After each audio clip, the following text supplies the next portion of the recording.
In this video, we will learn how to retrieve a process variable that is linked to an instance. Let's continue using the same example used on previous videos for an order management process and try to retrieve the process variable created in the context of a process instance. Let's go to the REST APIs and do it. In previous videos, we had seen how to create a process instance along with process variables.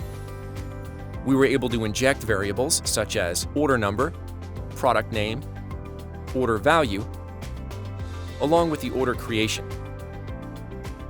Let's create a process instance along with variables and retrieve the process ID.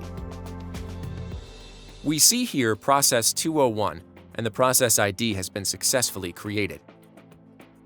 We can also see the different variables which are linked to this particular process instance ID, such as order number, order value, and product name.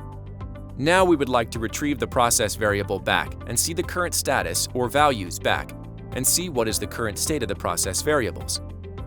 Let's now pick the process ID and use an API to retrieve process variables. To retrieve process variables that are linked to a process instance, we need a GET call to work follow process instances followed by the process instance ID.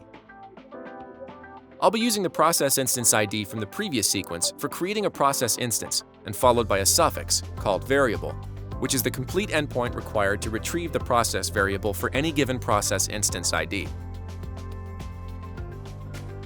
Let's now fire this API.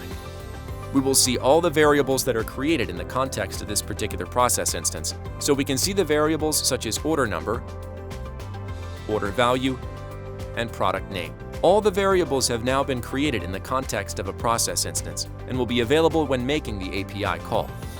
And that's it. That's how we retrieve process variables linked to a process instance. For more information on this and other services, please go to developer.opentext.com.